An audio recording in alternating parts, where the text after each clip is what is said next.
ఇవాళ ఇంకో కండరాల జబ్బు గురించే తెలుసుకుందాం.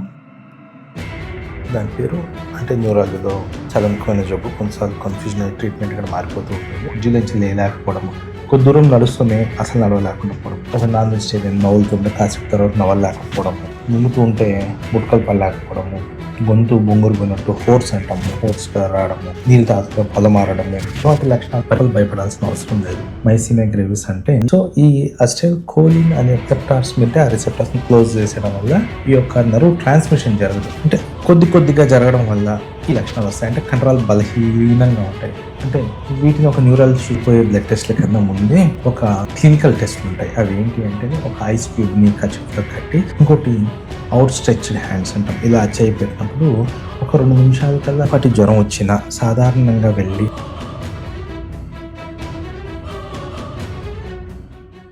ఇవాళ ఇంకో కండరాల జబ్బు గురించే తెలుసుకుందాం. దాని పేరు అంటే న్యూరాలజీలో చాలా ముఖ్యమైన జబ్బు. కొన్నిసార్లు కన్ఫ్యూజన్ అయ్యి ట్రీట్మెంట్ కూడా మారిపోతూ ఉంటుంది. దాని పేరే మైస్థీనియా గ్రేవిస్.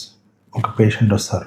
ఎలా ఉంటుందంటే చూడడానికి కళ్ళు తేలబడిపోయి సగం దాకా కళ్ళు మూసుకు పడిపోయి ఉండడం, నడవలేకుండా పోవడం, బలహీనంగా ఉండడం, కుర్చీలోంచి లేకపోవడము, కొద్ది దూరం నడుస్తూనే అసలు నడవలేకుండా పోవడం, ఒక నాలుగు స్టేజ్ నవ్వుతుంటే కాసేపు తర్వాత నవ్వలేకపోవడం, ముందుతూ ఉంటే ముట్కలు పడలేకపోవడము, గొంతు బొంగురు పోయినట్టు హోర్స్ అంటాము, హోర్స్గా రావడము, నీళ్ళు తాగుతూ పొల మారడము, ఇటువంటి లక్షణాలు ఉన్నప్పుడు మైస్థీనియా కండరాలకు సంబంధించిన జబ్బుగా పరిగణించాలి. ఈ కండరాలకు సంబంధించిన జబ్బు ఏం జరుగుతుందంటే ఇది చాలా ఎక్కువగా కనిపించేదేమి కాదు, కానీ పేషెంట్స్కి వచ్చినప్పుడు కొంచెం వాళ్ళకి అర్థం చేసుకునేది కష్టం ఉంటుంది. అందుకని ఈ వీడియో చేశాను.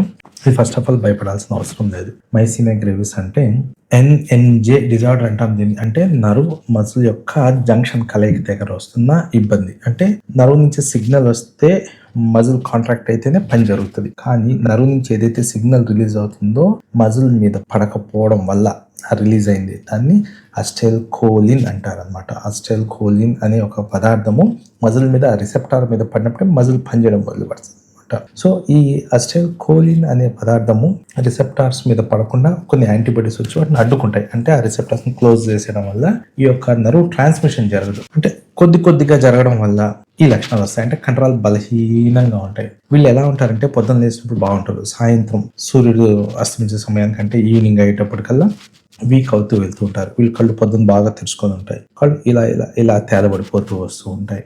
మింగేయడానికి కష్టం రావడము, ఇట్లాంటివి ఉంటాయి. వీళ్ళు వచ్చినప్పుడు వీళ్ళు సాధారణంగా కొన్నిసార్లు వేరే జబ్బులకి కన్ఫ్యూజ్ అయిపోవడం, వైద్యం జరగడం అట్లా జరుగుతుంటుంది. వీటిని ఒక న్యూరాలజీ చూసినప్పుడు అయితే ఈజీగా గుర్తుపట్టేసి వాటికి సంబంధించిన వైద్యం అయితే చేయగలుగుతాడు. వీటిని చాలా సింపుల్ గా టెస్ట్ల ద్వారా కనుక్కోవచ్చు. ముందు పోయే బ్లడ్ టెస్ట్ల కన్నా ముందే ఒక క్లినికల్ టెస్ట్లు ఉంటాయి. అవి ఏంటి అంటే ఒక ఐస్ క్యూబ్ ని కచ్చిపుతో కట్టి వాలిపిన కనురెప్ప మీద పెట్టినట్లయితే ఇంచుమించు 2 నిమిషాల దాకా ఉంచినట్లయితే వాలిపిన కనురెప్ప చిన్నగా కనురెప్ప తెరుచుకుంటుంది. ఇంకోటి అవుట్ స్ట్రెచ్డ్ హ్యాండ్స్ అంటాం. ఇలా చేయి పెట్టినప్పుడు ఒక 2 నిమిషాల కల్లా చేయి వాలిపోతూ పడిపోవడం జరుగుతుంది అనమాట. అది ఎంతసేపు దాకా ఉంటుంది, ఎంత ఫాస్ట్గా తగ్గిపోతుంది అనే దాన్ని బట్టి మనం ఈ జబ్బుని పలానా మైసీనియా గ్రేవిస్ గా పరిగణించవచ్చు. దీనికి టెస్ట్లు ఉంటాయి. AChR యాంటీబాడీ టెస్ట్ అని ఉంటాయి. అవి టెస్ట్లు ఈజీగా తెలిసిపోతుంది. ఇంకా చాలా టెస్ట్ ఉంటాయి వీటికి. సో ఇలా తెలుసుకున్నాక వీటికి వైద్యం అనేది ఈజీగానే ఉంటుంది. న్యూరోఫిజిషియన్ కలిసినట్లయితే ఈ కండరాల బలహీనత వాళ్ళు వీటి మందులు పెట్టి వాళ్ళని నయం చేయగలుగుతారు. కానీ ఇక్కడ నేను నా పేషెంట్స్ కానీ మైసీనియా గ్రేవిస్ తో బాధపడుతున్న వాళ్ళకి కానీ ఒక విషయం చెప్పేది ఏంటంటే, చిన్నపాటి జ్వరం వచ్చినా సాధారణంగా వెళ్ళి ఏదైతే కొన్ని యాంటీబయాటిక్స్ ఉంటాయి, కొన్నిసార్లు ఇది యాంటీబయాటిక్స్ వల్ల కొంచెం వర్సన్ అయ్యే ఛాన్స్ ఉంటుంది అనమాట. సో ఏ యాంటీబయాటిక్స్ వాడాలి, ఏ వాడకూడదు అనేది ఆ కన్సర్న్ న్యూరోఫిజిషియన్ తెలిసి ఉంటుంది కనుక మైసీనియా గ్రేవిస్ పేషెంట్స్ ఖచ్చితంగా ఏ చిన్న ఇబ్బంది ఉన్నా సరే న్యూరోఫిజిషియన్ని కలవండి. ఇది అంత భయపడే జబ్బు ఏమీ కాదు. జాగ్రత్తగా ఉండి, పరిశుభ్రంగా ఉండి, శుభ్రమైన తిండి, శుభ్రమైన నీరు తీసుకున్నట్లయితే మనకి ఇన్ఫెక్షన్స్ రావు. వీటిలో ఫ్లేరప్స్ ఉన్నట్టుండి ఈ మైసీనియా డిసీజ్ అనేది క్రైసిస్ అనేది అని పోకుండా ప్రాణాల మీద తెచ్చుకోకుండా కాపాడుకోవచ్చు. చాలా మంది సెలబ్రిటీస్ కూడా ఉన్నది, ఇది మీకు తెలిసే ఉంటుంది. సో ఇదేం భయపడాల్సింది కాదు, దీనికి వైద్యం ఉంది. మైసీనియా గ్రేవిస్ అనేది ఒక నరాలు కండరాల మధ్య జంక్షన్ లో వచ్చే ప్రాబ్లం. దీన్ని మీకు అర్థమైంది అనుకుంటాను. దీన్ని తీసుకోవాల్సిన జాగ్రత్తలు చాలా ముఖ్యమైనట్టు చెప్పాను కదా, అవి పాటించాల్సి వస్తుంది. నా పేషెంట్స్ అర్థమయ్యే దానికోసం 1-2 సార్లు క్లియర్గా చెప్పేదానికోసం ఈ వీడియో చేశాను. Thank you.